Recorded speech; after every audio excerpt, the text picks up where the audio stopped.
जय गुरुदेव, जय माता जी, जय गायत्री माता। गुरुदेव और माता जी की सूक्ष्म उपस्थिति में गुरु गीता में वर्णित है ब्रह्म सत्र अनुष्ठान रूप में गुरु गीता। गुरु गीता शिष्य की हृदय वीणा से निकले भक्ति के स्वरों की गूंज है। यह ऐसी झंकार है जो शिष्य के भाव हृदय से उठकर सीधे अपने सारे सद्गुरु के प्रेम हृदय को झंकृत कर देती है। शिष्य के हृदय के इस मौन कंपन को भला उसके गुरुदेव के अलावा और सुनेगा भी कौन। यह एक ऐसा सच है जिसे शिष्य हुए बिना जाना नहीं जा सकता। यह एक ऐसा गीत है जिसे शिष्य गाए बिना नहीं जा सकता। जिसके जीवन में अनगिनत रिश्ते हैं, वे अपनी कहें और अपनी सोचें, पर जिसके जीवन में सारे रिश्ते उसके गुरुदेव में ही समा चुके हैं, वह भला किसी और की याद कैसे करे और क्यों करे। वह तो अपने जीवन की हर सांस में अपने गुरु का नाम लेता है। वह तारे चाहे मारे, शिष्य की गति और कहीं नहीं हो सकती। गुरु गीता के पिछले क्रम में शिष्य के जीवन का यह यथार्थ नए नए प्रसंगों, नए नए संदर्भों में नए नए ढंग से कहा गया है। पिछले क्रम में भी इन्हीं स्वरों की गूंज उठी है कि जो शिष्य उन्हें जीवन का परम शास्त्र गुरु गीता के सिवाय और कुछ नहीं है। गुरु गीता का भक्तिपूर्वक पठन, श्रवण एवं लिखकर इसका दान करने से सभी सुफल प्राप्त होते हैं। भगवान सदाशिव ने भगवती जगदम्बा से यही कहा था कि गुरु गीता का जो शुद्ध तत्व मैंने आपके सामने कहा है, उसके सविधि जप से संसार की सारी कठिनाइयाँ दूर होती हैं। गुरु गीता स्वयं में मंत्र राज है। इसके जप का अनंत फल है। इसका पाठ करने वाला इस अनंत फल को प्राप्त किए बिना नहीं रह सकता। ऐसा करने से उसके पाप एवं दरिद्रता दोनों ही सदा के लिए नष्ट हो जाते हैं। गुरु गीता के इस भीष्मकारी सुफल को भगवान सदाशिव कहते हैं। गुरु गीता का जप काल एवं मृत्यु के भय का हरण करने वाला है। इससे सभी संकटों का नाश होता है। इतना ही नहीं, इससे यक्ष, राक्षस, भूत, चोर एवं व्याघ्र आदि के भय का भी हरण होता है। इसके जप से सभी व्याधियां दूर होती हैं, सभी सिद्धियों एवं अलौकिक शक्तियों की प्राप्ति होती है।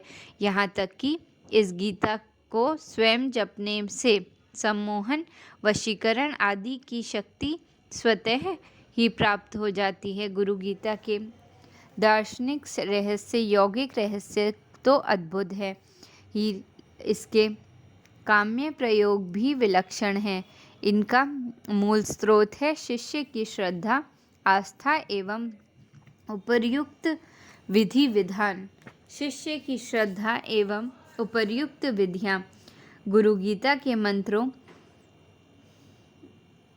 को महासमर्थ बनाती हैं। हालांकि इसके प्रयोगकर्ता विरले एवं विश्लेषण ही मिलते हैं, फिर भी इसका संपूर्ण अभाव नहीं है। साधक समुदाय के में बंगाल के तारानाथ भट्टाचार्य की बड़े सम्मान से चर्चा की जाती है। इसकी तांत्रिक शक्तियाँ बड़ी आश्चर्यजनक एवं विस्मयकारी थीं। तंत्र साधक होने के बावजूद भट्टाचार्य महाशय पंचम कार के स्थूल प्रयोगों से कोसों दूर थे। उन्होंने सारे जीवन में कभी भी मांस, मग एवं मीन को नहीं छुआ। सभी स्त्रियों के प्रति उनका मातृभाव था। वह प्रत्येक स्त्री को जगदम्बा का रूप मानते थे और ब्रह्मचर्य में उनकी संपूर्ण निष्ठा थी। वह शमशान भी जाते थे और शव साधना भी करते थे, किंतु इन दोनों साधनाओं के प्रति भी उनकी विशेष दृष्टि थी। शमशान वह इसलिए जाते थे क्योंकि वहाँ बैठने से उन्हें वैराग्य का स्फुरण होता था। भगवान महाकाल एवं भगवती महाकाली की लय लीला का प्रत्यक्ष बोध होता था। वह कहा करते थे, शमशान से अधिक पावन साधना भूमि भला और कहाँ होगी, जहाँ दैहिक आकार परमाणुओं में रूपांतरित होते हैं। सृष्टि के विघटन एवं लय की प्रभु लीला को और कहीं बैठकर सही रीति से नहीं जाना जा सकता। शव साधना के बारे में उनका कहना था कि सच्चा साधक वह है जो अपनी देह को शवपीठ के रूप में अनुभव कर ले। सामान्य जीव की देह में जो चाहत एवं वासनाओं का खेल चलता है, वह साधक के तो इन सब से दूर हो जाता है। वह अपनी जीवित देह को भी वैराग्य के महातप से शिव के रूप में अनुभव करता है।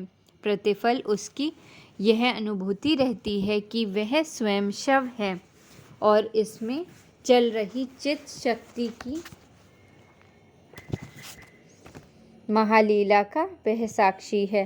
तारानाथ भट्टाचार्य की जो साधना स्थिति थी, उसे विरले साधक प्राप्त कर पाते हैं, लेकिन स्वयं तारानाथ अपनी सारी शक्तियों और सिद्धियों का उद्गम गुरु गीता को मानते थे। इसके तांत्रिक काम्य प्रयोगों में उन्हें विशेषज्ञता हासिल थी। ऐसे ही एक प्रसंग में उन्होंने तंत्र दर्शन के महाचार्य पंडित गोपीनाथ कविराज को एक घटनाक्रम बताया। उन्होंने बताया कि तंत्र साधनाओं में अलग अलग नियमों एवं तांत्रिक रात्रियों तथा कालरात्रि, महारात्रि, मोहरात्रि एवं दारुण रात्रि आदि अवसरों पर वह गुरु गीता का अलग अलग रीति से पाठ करते थे। गुरु गीता के स्थिति क्रम, सृष्टि क्रम एवं संहार क्रम से उन्होंने अनेकों अनुष्ठान किए। इन अनुष्ठानों में वह गुरु गीता को भगवती गायत्री के ब्रह्मास्त्र मंत्र के साथ सभी महाविद्याओं के लोम विलोम संपुटीकरण के विलक्षण प्रयोग किए।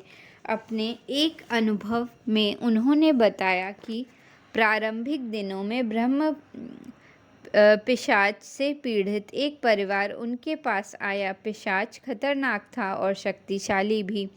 बड़े बड़े तंत्र साधकों को उसने हैरान बेहाल कर रखा था। इस संबंध में अचूक समझे जाने वाले प्रयोगों को उसने विफल कर रखा था। जब यह परिवार उसके पास आया तो परिवार के आने के पहले ही ब्रह्म पिशाच ने उन्हें कई धमकियां दे डाली। इस धमकियों की परवाह न करते हुए जब उन्होंने कई मंत्रों के हवन की अवस्था की तो ठीक समय पर वह आकर हवनीय अग्नि बुझा देता।